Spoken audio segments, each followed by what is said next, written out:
This is a review of the BenQ HT3050, which is a 1080p 3D and 2D digital laser projection home theater projector. Inside of the box, you'll find the projector itself. You'll find a power cord that's 9 feet and 9 inches long.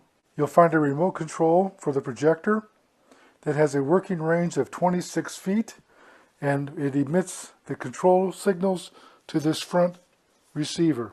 Here you have two AAA batteries to power the remote. You have a warranty card that has a phone number on it to call for warranty service. You'll have a quick start guide, which is pretty weak to be honest with you, but you also have a CD-ROM, and on it is a complete instruction manual that's very good. Being the geek I am, I printed out the complete instruction manual, 63 pages, and put it in a 3-ring binder.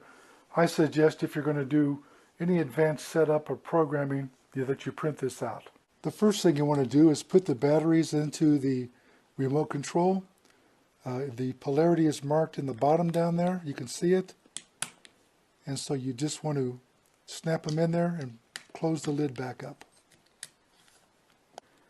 Here on the front, you'll see the receiver for the controller, the lens cap for the projector, and down in here you can see the projector lens itself. Here you have an exhaust vent for heat. This is an adjustable front foot to adjust the tilt if you want to do so, and you can pull that out and adjust it. And then you have feet back here at the back that you can use to level the projector. Here you can see I've extended that front foot. I just want to give you a word of caution. It is a plastic piece, so make sure you don't break it off. On the bottom here, you'll see 4 holes that are tapped. This is for an optional wireless adapter. This here gives you a mounting position to mount the ceiling hanging bracket, which is optional. On the back here, you'll see 2 speaker ports. These are each a 10-watt speaker. Here you can see the plug for the power cord. Here's an HDMI port, number 1, to connect to a television, for example, or a computer or a monitor. Here you have an HDMI 2/MHL. This is a special port that allows you to connect to a smart device like a tablet or a phone. This is the 12-volt trigger to allow you to activate a control to have a screen drop out of the ceiling or to dim the lights, for example. And this is a mini USB port here that's used for service. Here you have a VGA input like you would have for a PC. Here you have an RS-232 port, which allows you to connect it to a computer-controlled home entertainment system. And here you have the 3 plugs, RCA jacks for green, red, and blue for component input or video input in yellow. You have the audio stereo input, which is left and right. Here you have audio input, which is a 3.5 millimeter jack, or audio output, which is also a 3.5 millimeter jack.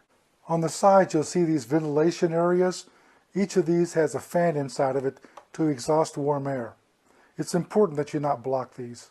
Here's the other side. You'll see another fan here, so there are 3 fans in here. Make sure these vents don't get covered with a cloth, for example, or blocked. It's important to keep this cool. I did want to point out this has a Kensington lock area here. That's to lock in there to keep it from being stolen, for example, and also when you hang it to a ceiling, it acts as a safety cable in case it comes loose and it doesn't fall on somebody. Looking down at the top here, you can see the controls face to the back. That's because you would normally control it on a desk, for example, and control it with these controls. There's a cover here that has a lens shift, and you can raise and lower the lens on the screen and line it up perfectly. You actually have 3 controls in here with this cover back. Right here, this knob is the lens shift up and down. This one here is the zoom, and the front one here is the focus for the image on the wall. This is the menu keyboard on the top. This is a infrared sensor for the controller that if it's mounted to the ceiling, this would pick up the signal. This tells you the lamp is on. This is a temperature warning light, and here's the power off on with a power light. This is the programming wheel. These controls here, like these on the outside, can be used to lower the volume of the left and right speaker, but when you're in the menu, you can go through the menu, and this allows you to scroll through the menus and make selections and approve them.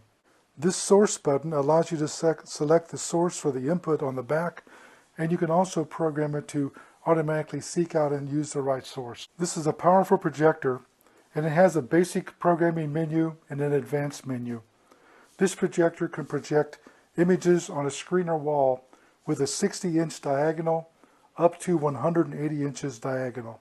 The diagonal size of the screen depends on the distance you mount this away from the wall.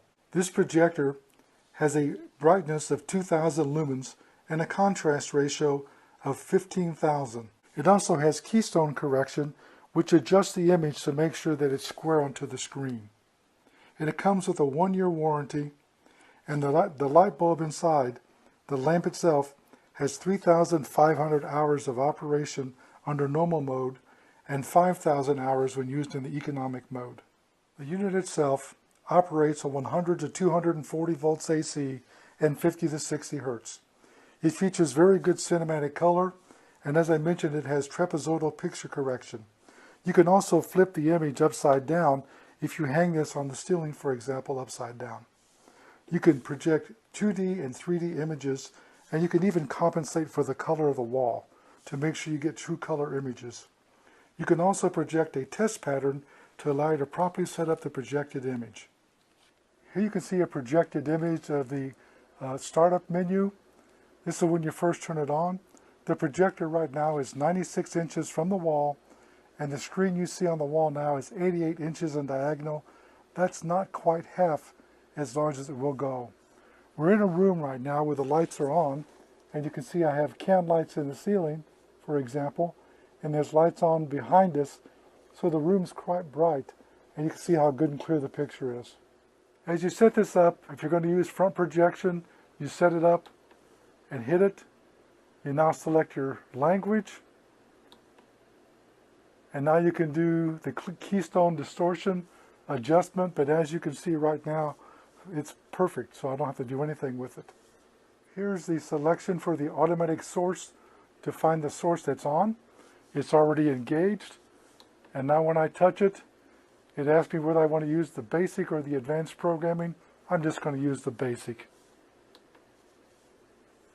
Here you can see it's on the source HDMI 1, and I've got a PS3 plugged into it, so that's where I want to start. I press OK, and it's searching for the source and connecting up. Now you can see it's found the PlayStation 3, and it's in the startup menu. And here you can see I'm playing a movie. This happens to be the start of Avatar. I'm not going to start it, but I just want to show you a perfect flawless picture, perfect clarity. Here you can see I have the menu on. I've made one adjustment. I've changed the wall color to a light yellow. It's actually a light gold, but I wanted to see what effect it had on the colors. Here you can see that I've made the adjustment. The colors are more true now. Blue, the grass is green.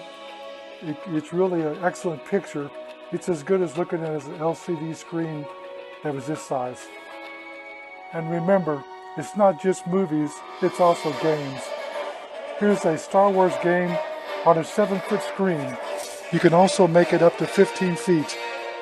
Amazing color, amazing realism. The fighters are the size of you. This is an excellent projector. It has a very good picture. It's easy to set up, and I basically plugged it into a PlayStation 3. It even asked me if I wanted to be able to play 3D games and project to the projector because it knew that. Very nice product. Easy to set up, as I mentioned, easy to start up. Just make sure you print out the instruction manual. I'm going to rate this at 5 stars. This review was done by JJ CEO. I'd like to tell you I've received a sample for test and evaluation, and I didn't promise a review, but I promised if I gave one, it would be fair and honest. Just a comment, when I turn this off, the fans are still running to exhaust the heat that's inside. That protects the bulb.